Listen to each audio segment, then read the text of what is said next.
Hi friends, सफलता coaching में आपका स्वागत है। मैं बीबीएम के यू एईसीसी का क्वेश्चन आपके सामने लेकर हाजिर हूँ। इसका कुछ क्वेश्चंस हैं और कोशिश करूँगा कि इसका एमसीक्यू क्वेश्चंस का सॉल्यूशन भी कर दूँ और एक रिकॉर्ड के रूप में आपके पास रहेगा। तो ये है आज 2022 में पूछा गया क्वेश्चन। पहला क्वेश्चन क्या कहता है? पहला क्वेश्चन कहता है कि दिए गए विकल्पों में से सही उत्तर चुनें, जिसमें से पूछ रहा है कि वेदों की संख्या कितनी है। तो हम जानते हैं कि वेदों की संख्या 4 है, जबकि इससे रिलेटेड क्वेश्चन पूछता है कि पुराणों की संख्या कितनी है। तो पुराणों की संख्या 18 है, वेदांगों की संख्या 6 है। तो फिलहाल जो क्वेश्चन है वेदों की संख्या 4 है। उसके बाद ये बहुत सिंपल क्वेश्चन है और बहुत ज़्यादा पूछा जाता है। राजतरंगिणी के लेखक कौन है? आंसर होगा कल्हन। और who was the first ruler of the Mauryan dynasty? Maurya वंश का प्रथम शासक कौन था? आंसर होगा चंद्रगुप्त मौर्य। चंद्रगुप्त मौर्य सिकंदर के समय गद्दी पर थे, धनानंद को हरा करके। ये गुप्त वंश के अंतिम राजा धनानंद को हरा करके गद्दी पर बैठे थे। चाणक्य इनके गुरु हुए, जिनको कौटिल्य या विष्णुगुप्त के नाम से भी जानते हैं। नंद वंश का अंतिम राजा कौन था? ये धनानंद था। यही धनानंद को हरा करके चंद्रगुप्त मौर्य गद्दी पर बैठे थे। तो धनानंद अंतिम राजा था। धनानंद एक घमंडी शासक था। इसी धनानंद को समझाने के लिए चाणक्य गए थे उसके दरबार में, तो उनको बेइज्जत किया था, जिसके बदला लेने के लिए चाणक्य ने प्रतिज्ञा ली थी और चंद्रगुप्त मौर्य को ट्रेंड किया था। और ट्रेंड करने के बाद फिर चंद्रगुप्त मौर्य के द्वारा ही धनानंद के सत्ता पर हमला करवाया। और फिर अंत में क्या हुआ कि चंद्रगुप्त मौर्य ने धनानंद को हरा दिया और धनानंद की जीत होने के बाद ये आपका अंतिम राजा बना धनानंद नंद वंश का। नेक्स्ट क्वेश्चन पूछा है कि चंद्रगुप्त मौर्य के दरबार में यूनानी राजदूत कौन था? चंद्रगुप्त मौर्य के दरबार में मेगास्थनीज यूनानी राजा था, यूनानी राजदूत था, जिसने इंडिका नामक पुस्तक लिखी थी। अगला क्वेश्चन है जैन धर्म का संस्थापक कौन था? तो आंसर होगा ऋषभदेव। ऋषभदेव चूँकि जैन धर्म में 24 तीर्थकर हुए, जिसमें सबसे पहले तीर्थकर ऋषभदेव थे और इन्होंने जैन धर्म का बुनियाद रखा था। उसके बाद पार्श्वनाथ 23वें तीर्थकर हुए, महावीर 24वें तीर्थकर हुए, गौतम बुद्ध का इससे कोई लेना देना नहीं है।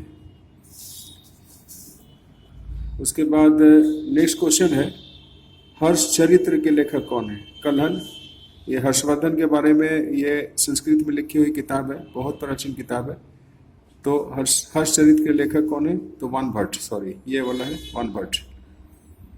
महमूद गजनवी ने सोमनाथ मंदिर पर आक्रमण कब किया था? तो आंसर होगा 1025 ईस्वी। इन्होंने 1025 में सोमनाथ मंदिर पे महमूद गजनवी ने आक्रमण किया था। हालांकि कई हमला किया था इसने, लेकिन सोमनाथ मंदिर का हमला ज़्यादा मशहूर है, इसलिए कि बहुत ज़्यादा लूटपाट किया था भारत में आकर। ये ऑब्जेक्टिव क्वेश्चंस थे। अगला क्वेश्चन है कि ऋग्वेद पीरियड यानी ऋग्वैदिक काल के सामाजिक अवस्था का वर्णन करें। सामाजिक स्थिति के बारे में बताएं। कलिंग युद्ध को स्पष्ट करें। तो ऋग्वैदिक काल के सामाजिक स्थिति, सामाजिक, राजनीतिक, आर्थिक और धार्मिक स्थिति को पूछा जाता है, जिसमें से एक क्वेश्चन पूछ रहा है, छोटा क्वेश्चन है ये। कलिंग युद्ध को स्पष्ट करें। कलिंग युद्ध क्या था? कलिंग युद्ध जो था वो अशोक के द्वारा 261 बीसी में लड़ा गया था। कलिंग का युद्ध कई कारणों से हुआ था। लोग कहते हैं कि कलिंग में हाथी ज़्यादा थे, हाथियों के लिए मशहूर था, इसलिए अशोक ने वहाँ हमला किया था। कुछ लोग कहते हैं, कुछ राइटर्स का कहना है कि अशोक का कुछ कोई मुजरिम भागा था जो कलिंग का राजा, उसको दबा के रखा था। तो बहुत सारे कारण हैं। कलिंग युद्ध को स्पष्ट करें। कलिंग युद्ध भयानक वार था, जिसके बाद अशोक का हृदय परिवर्तन हुआ और उसने मारकाट छोड़ करके बौद्ध धर्म को अपना लिया था। तो कलिंग का वार है। अगला क्वेश्चन कहता है प्राचीन भारतीय इतिहास के साहित्य स्रोतों का वर्णन करें। बहुत सुपर क्वेश्चन है, साहित्य स्रोत। और एक क्वेश्चन पूछता है वो आर्किटेक्चर के बारे में, या अभी उसको हम क्या बोलते हैं हिंदी में। तो साहित्य स्रोत आपको पूछा गया है। साहित्य मतलब लिटरेचर होता है, यानी कौन कौन से सबूत है जिससे प्राचीन इतिहास के बारे में पता चलता है। इसमें धार्मिक पुस्तक भी होती है, राइटर्स के द्वारा लिखे गए पुस्तक भी होते हैं।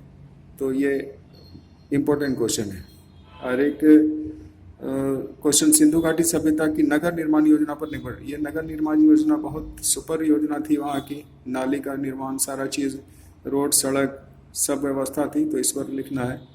सम्राट अशोक के धर्म की प्रमुख विशेषताएं बताइए। अशोक के धर्म की प्रमुख विशेषताएं, तो ये सभी धर्मों का सार था।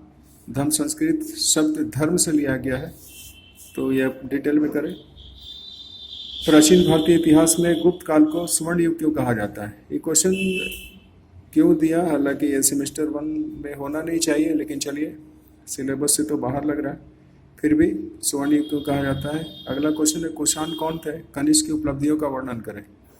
नेक्स्ट क्वेश्चन है, कुषाण सातवाहन, ये सब आप पढ़े होंगे। हर्षवर्धन की प्रशासनिक प्रमुख विशेषताओं की विवेचना करें। हर्षवर्धन के प्रशासन की प्रमुख विशेषताओं, हर्षवर्धन के बारे में आपको जानना है, वहाँ की उसकी क्या प्रशासनिक व्यवस्था थी।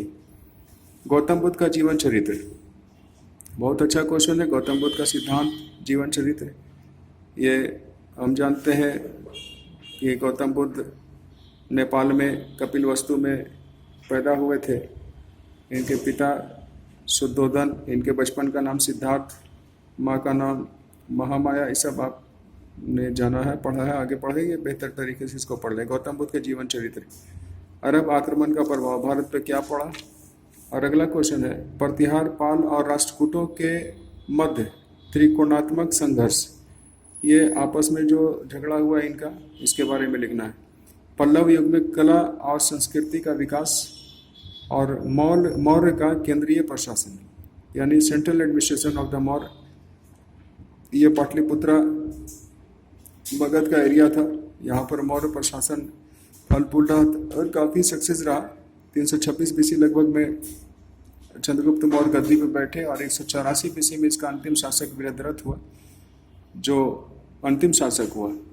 तो लगभग इतने वर्षों तक उन्होंने शासन किया। 184 के बाद वीरभद्र की हत्या पुष्यमित्र सोम ने कर दी थी, और उसके बाद वो फिर डायनेस्टी समाप्त हुआ। तो ये था, यही CC क्वेश्चन BBMKU 2022 आप लोग देख लेंगे। धन्यवाद।